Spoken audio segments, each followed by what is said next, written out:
Hello, everybody. Welcome to another episode of Speakeasy with Sarah. Today, if you are watching on YouTube, today, as you can see, I am solo. There is nobody next to me, unfortunately. I haven't done a episode by myself yet, so I thought today's topic would be a great one to do by myself. I was going to have Amin be a guest on today's podcast, but he also felt like it would be a better idea for me to do this on my own and share my own personal thoughts, experiences, opinions on this topic. So, today we are talking about everything related to living with in laws, talking about having traditional Desi in laws. Well, I guess mine aren't really truly considered traditional, but you guys know what I mean. We're talking about everything related to living with in laws, and I am going to be sharing my experience and my opinions unfiltered as always. So let's just jump right in because I have a lot to talk about. You guys were really interested in this subject when I did post about it on Instagram, and I got a lot of subtopic ideas, a lot of comments, questions. So I am going to be touching on all of those. So let's get right into it. What I want to start off by talking about is my initial thoughts on living together with in laws. So, when Amin and I first began discussing the idea of marriage and talking about our future or whatnot, I honestly was very much clear that I would not be open to the idea of living together with his parents. And keep in mind, this was before I had even met them to begin with. I just want to throw that out there. So this was before I had even met them. We hadn't had any sort of interaction yet, and he hadn't met my parents yet either. But this was because looking back, I think I was just projecting my insecurities from my past experiences onto him. And I didn't even give his parents a chance. Like, I was just like, no, I'm not the type of person who can ever live together with anyone's parents. Like, I need my space, I need my privacy, and, like, I'm too modern, quote unquote, so to speak. And honestly, this was because I had had bad experiences with previous relationships, and I just had this negative perception of in laws. And I think a lot of us do, right? Mostly women. We always assume that our mother in law is going to be so evil based off of Ekta Kapoor dramas, We've all grown up watching that, and that has created a very negative stereotype in our minds, especially about Desi mother in laws. Mostly mother in laws. I feel like father in laws, they're like a little bit more chill, but everyone's scared of the mother in law, right? So I just didn't even give his parents a chance. I was just like, nope, not open to that, not doing that. If you're okay with that, great. If not, then oh well, it is what it is, and I'm not changing my mind. And he was very accepting of that. He understood where I was coming from. He understood my past. He knew all about it. And all he said was, I totally respect your decision, and I am open to discussing that idea further of moving out and living separately, but just meet my parents once. And I was like, fine, I'll meet them. After meeting his parents, especially his mom, I realized that they just aren't the traditional in laws that most people have. And I am truly, truly blessed, knock on all of the wood around me. I am truly blessed. I acknowledge that my in laws are not very traditional in that sense. They are a lot more modern. They are not narrow minded. They are more accepting of people's differences and, accepting of the fact that we are from completely different generations. So I acknowledge that, and I acknowledge that I'm very lucky and blessed in the in laws department. And I know we had talked about this in the very first episode where we do acknowledge that we have not a very traditional family dynamic, if you will. They are just super cool, they're super chill. They respect our privacy. I don't like to use the word interfere because I don't know, I feel like it just has a negative connotation. But yeah, to be completely transparent. They don't interfere in our lives. We don't have to tell them where we're going all the time. And they're not like calling us when we're out till late. Obviously they worry about us and they want us to come home safe and sound, but it's not like we're not very, I guess the right way to word it would be we don't have to be answerable to them all the time about our whereabouts and how we choose to live our lives and what we do with our time. Um, it's just they respect our boundaries and we respect their boundaries. So I again am very lucky that I found such cool in-laws, and we have so much fun together. We party together, we do karaoke nights together. They get along with all of our friends. Like, in fact, our friends love our in-laws. So it's a great dynamic and it's a great relationship that we have.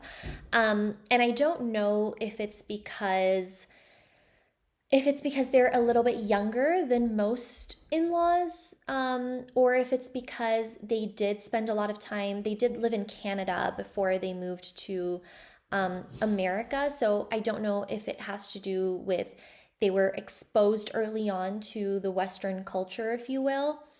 But all in all, we acknowledge that I am blessed in that department. So I want to touch on having more traditional in-laws. I want to touch on how we balance our lives when it comes to finances, which is a question I got about, when it comes to chores, when it comes to privacy and boundaries and all of that, how we balance and prioritize our relationship with not just as husband and wife, but our relationship as him being the son, him being the breadwinner, him being, the man of the house, so to speak, and me being the daughter-in-law. First and foremost, I think a lot of the responsibility, whether you have the coolest in-laws on planet Earth or whether you have the most evil in-laws, for a lack of better words, the most evil in-laws on planet Earth, I feel like a lot of the responsibility comes back down to your husband. And nobody can argue that with me. I'm sorry. Nobody can argue that with me. I feel like it all comes back down to how much or how little your husband is prioritizing you. Let's get into that. Number one, I feel like in a marriage, you have to prioritize each other. When you get married, family aside, everybody else aside, I feel like your wife or your husband comes number one, right? They come first, nobody else. Let's touch a little bit on mama's boys, okay? And I'm solely using this as an example. I do not want to offend anybody. That is not my intention. But again, we are on Speakeasy, and like always, I'm going to be completely honest. I'm sorry if I hurt your feelings, or if I offend you, or if I am hitting a nerve. But let's be real. A lot of Desi guys are known to be mama's boys. When it comes to mama's boys, there is a huge difference between loving your mother and being a mama's boy. I think an example of that would be if you are getting married, you are clearly a grown man, right? And if you have to go and ask your mother for permission or ask for her opinion or approval before you do anything, especially regarding what you do in your marriage, right? Like, for example, if you want to take a vacation with your wife, or if you want to invest in something, if you have to go and ask permission from your mother every time you do something or every time you make a decision, even if it's the smallest decision, like taking a vacation, it doesn't make sense to me. You are a grown man. I don't understand why you have to run to your mother to ask to ask for permission. And once again, I am so sorry if this is so blunt, but again, I don't understand why this whole mama's boy thing is so common, especially in the Desi community. I feel like it's definitely gotten better. Like, more and more guys are open to moving out and leaving their mom, but it's still a common thing that I see in a lot of traditional Indian Pakistani households. And I am just not down with that. I am not down with mama's boys. And right off the bat, when I met Amin, again, he has love for his mother. That's his mother. Again, there's a difference between loving your mother and being a mama's boy. And I just think that men need to grow up and let go. And you know what? We got to look at the flip side of the coin. A lot of the fault does go to the moms because that is just how they raised their son. I feel like moms, I don't know what it is, but when a woman comes into their son's life, they just become so protective and possessive and insecure, and they feel like this woman is taking my son away from me. I think that a lot of these moms need to be held responsible. Moms, you've got to let go. You've got to let go. Like, you did your job as a amazing, wonderful mother. You raised your son, you gave him good morals and ethics and values, and hopefully you taught him how to treat women and how to treat his future wife. Now, let go. Let him be free. You did your job. Let him go. That's all I'd like to say. PSA to all the moms out there. And although I am not, thank God, I am not in that sort of situation, I do understand that it can be very difficult for people who are married to mama's boys to feel like they come first, to feel like they're number one. Regardless of whatever situation you are in, I think it is very important to recognize that you are each other's priority. You are each other's number one, no matter what. So I think that's one of the ways that Amin and I have made it work. I feel like even if his parents weren't as cool, God forbid, because we prioritize each other and because I come first for him, I know that he will always have my back. He will always support me. He will always understand my perspective and my point of view, and he'll be my ride or die. Because at the end of the day, you have to live with each other. You are spending the rest of your lives together. Our parents are going to grow old, but you are going to have each other for the rest of your lives, hopefully. And that is the number one piece of advice I can offer you if you are struggling with your relationship with your in-laws. Ask yourself, is your husband prioritizing you? Is your wife prioritizing you? Privacy is something that is very important to Amin and I both. We like to have our own space. We like to live the way we like to live. We like to have our own little place to come back and retreat to. We really value our privacy and our boundaries.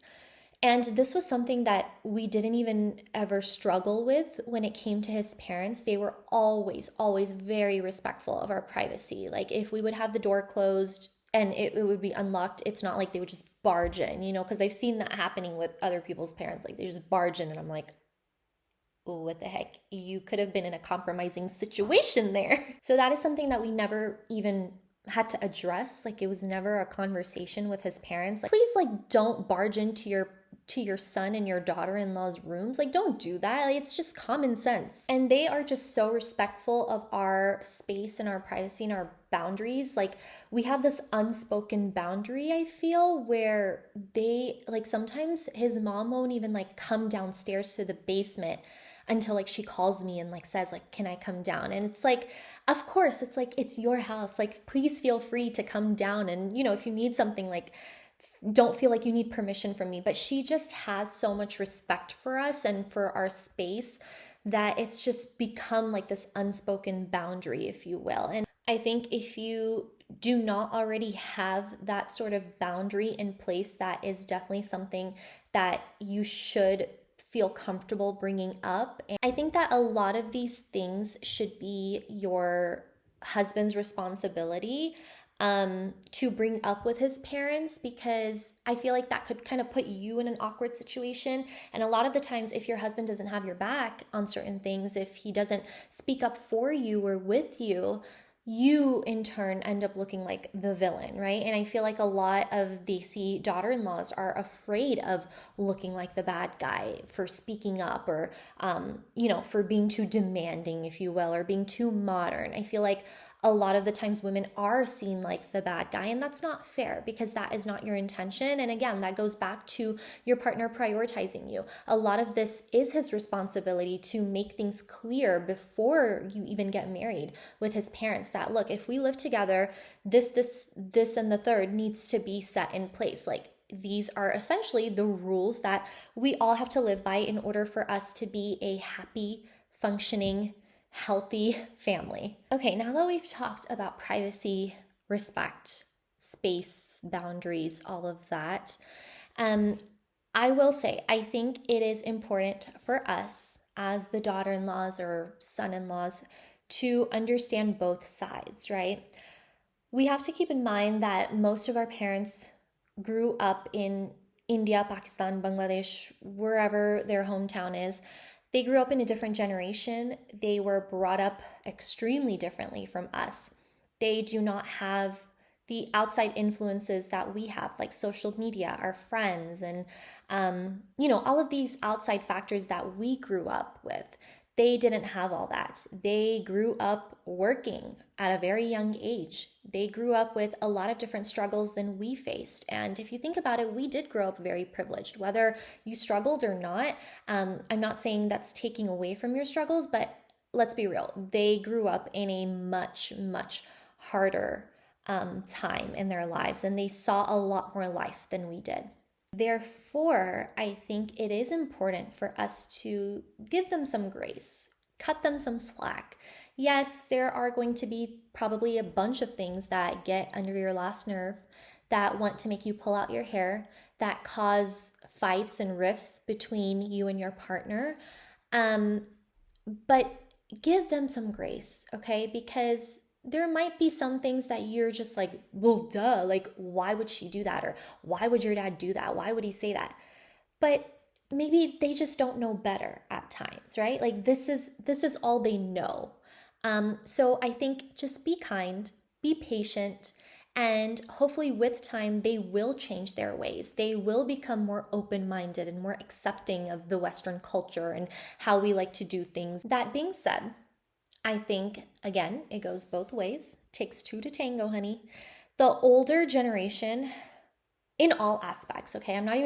At this point, I'm not even just talking about in-laws. I think they need to not be so rigid in their ways. I think that is a conversation in itself that is very important to have with your parents and have with your in-laws, that, hey, I understand that you were brought up this way, you were raised this way, you faced this, and these struggles, but now you are living in a different time. And now this is how we choose to live our lives. This is how we feel we should go about our day to day. And I think if you come to terms with that, hey, we can agree to disagree sometimes, but you do you and let us do us. I want to talk about chores and responsibilities when it comes to household chores and tasks when you are living with your in-laws. Okay, I guess I could talk about a little bit about my childhood and growing up and how me personally, how I was raised. And I was born in Atlanta. I have lived all my life here. I have never been to Pakistan. If you didn't know, my parents, my sisters are Pakistani. My mom was born in Bangladesh, but they did grow up in Pakistan. And although I take a lot of pride in my culture and the Indian culture, and I would love to visit Pakistan one day. I love India. I have been privileged. I am ignorant in the fact that I don't know the struggles that people who grew up in these countries faced and continue to face today. So yes, I am ignorant in that. I am very privileged, and I have no shame in acknowledging that. Growing up, even if we had financial struggles, even if my family had internal struggles, my parents, and to this day I can say this proudly, my parents never ever made me feel like I was behind or I couldn't have what every other kid in Jamaat Kana or every other kid in my class had. I grew up very, very blessed and very privileged. Not to say that I didn't have my struggles, not to say that I had a very easy childhood or everything was hunky dory, because it wasn't. I had my fair share of struggles and I had my fair share of um, generational trauma, which actually is another topic that I really want to talk about with my sister-in-law, actually, Zia, when she comes to visit. We will definitely be talking a lot about generational trauma.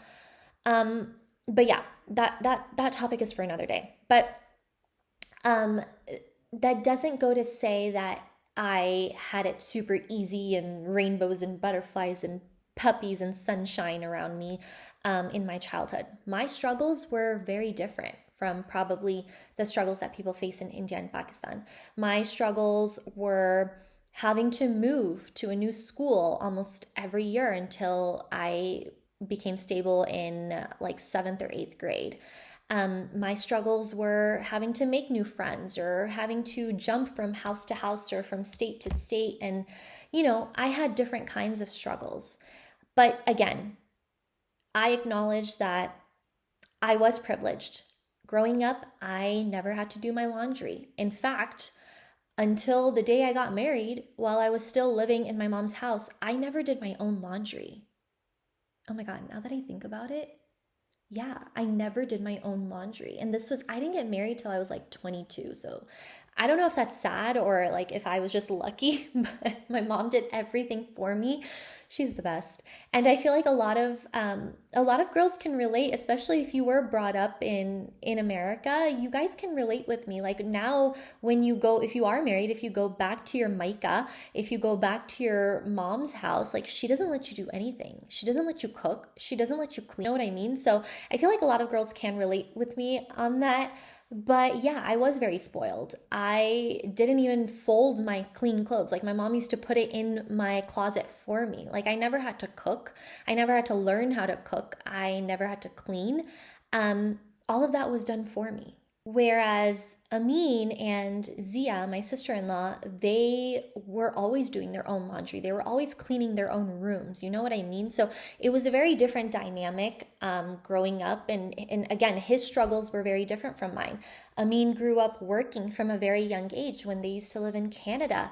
I want to say he was in the seventh grade in Canada. How old are you? I don't know. I don't know how old you are in the seventh grade. Maybe like 14, 15. I want to say 13 or 14. He had a job in Canada. He used to work in the Salvation Army. They grew up with very, very different struggles, and he had to become independent at a very young age. He had to start providing for himself and pitching into the family at a very young age. And today he is the number one breadwinner. He is the man of the house, if you will. He does take care of everybody. He has a lot of responsibilities on his shoulder. And yes, I do work and I provide for myself and I am self-sustainable and I am very, very proud of that. And I do advise for every woman, by the way, to be self-sustainable and to have your own thing going, because you never, at the end of the day, no matter how supportive your partner is, you never, ever want to rely on somebody financially. You want to be independent because God forbid anything could happen. And you have to figure out how to provide for yourself. And I think it's very important for every woman to be self-sustainable, to provide for themselves, to be completely independent. Okay, I started rambling. But to come back to track, what I wanted to say is, so because I grew up so privileged and, my mom kind of took care of everything, my parents took care of everything, they provided for me. I never had to go out and find a job until I wanted to get married. Like, I think my first job wasn't until, I think I got my first job when I was like 20 or 21, I want to say. Maybe it was like 21, to be completely honest with you. That was probably when I had to go out and find my first job because I wanted to pay for my own wedding.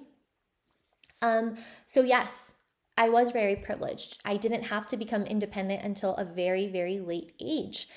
And I am very thankful for that. I am very appreciative of my parents for that and my sisters for that. So, yeah, I didn't know how to do all of those traditional things that all daughter in laws are, required, which is so dumb, which are required essentially to know how to do. Luckily, my mother in law didn't have a problem with that. She was very aware that I grew up very privileged. She was aware that my mom did everything for me. She was aware I never had to cook a day in my life. And she was very, very understanding of that, which again is not everyone's case, right? A lot of the times, most mother in laws, they expect you to wake up early in the morning and have chai ready for their husband and the whole family. I never had to do that. Like, how hard is it to make chai? Go and make chai yourselves. Like, you are grown. Again, it comes back to being a grown man. You can make your own chai. The whole like waking up early and having chai set on the table and breakfast set on the table for the whole family is so weird to me. And yes, that should be something that you enjoy doing. I do that sometimes. Like, I do cook sometimes for the whole family. Like, it's because I enjoy doing that, but it's not a requirement for me to do that every single morning. There is this girl who is leaving her whole life behind, her family behind. In some cases, she's moving to a different state. She's leaving everything behind for your son, and for you to treat her like a slave, and for you to treat her like she should know everything, and to possibly taunt her and shame her for not knowing certain things is pathetic to me. That is so sad. It's never really like a Sarah has to do the dishes and my mother-in-law will like do the cooking or the cleaning or something. It's just like we help each other out, and she does mostly do everything. I'm not going to lie. Like, she does the bulk of the cooking and the bulk of the cleaning and the bulk of the dishes. And obviously when his parents go to visit India, like now they're in India and I'm doing a lot of the cleaning. I'm doing all of the cooking, and Amin is very, very great about helping out, which is another thing. Like, why is your husband not helping you out, girl? Why are you the one doing it? I don't want this podcast to instigate any sort of fights, but girl, that's a conversation you need to have. If you're doing everything, you better reassess that situation. And then I think the last thing I want to touch on is finances. How we handle finances when you are living in a joint family or together with your in-laws. Between Amin and I specifically, it's never like a my money, your money, your money. It's our money is our money. I have heard stories about women who get a little bit upset when when the husband wants to provide for his parents. I think that comes back down to a double standard. I think that as a daughter, if you wish to take care of your parents, and if you wish for your husband to tomorrow, let's say, help out financially with your parents, if they are in need one day, I think it's very hypocritical for you to not want to help out his parents, or for you to be upset over your husband helping out his parents financially or providing for them financially. I think it goes both ways. If you love your parents, so does he. Your parents aren't above his parents. So I think we as daughter-in-laws should understand that. I think I did cover everything I wanted to say. Hopefully I didn't offend anybody too much. When it comes to mother-in-laws specifically, I think it goes back to like, you ke saas bhi kabhi bahu thi, right? Like, you were also in that boat. So I just think you need to cut your daughter-in-law some slack. You need to give her some grace because you were also once there. And I just think it is so messed up for mother-in-laws to be so harsh with their daughter-in-laws. What I want to leave you with is get up, make your own chai. God gave you 2 hands and 2 feet. And to the lovely mothers out there, I will leave you with, teach your son how to make his own cup of chai. And with that, we are at the end of today's episode. Thank you so much for listening or watching to Speak Easy with me, Sarah. I hope you guys enjoyed it. And until next time, I'll see you in my next episode. Sayonara.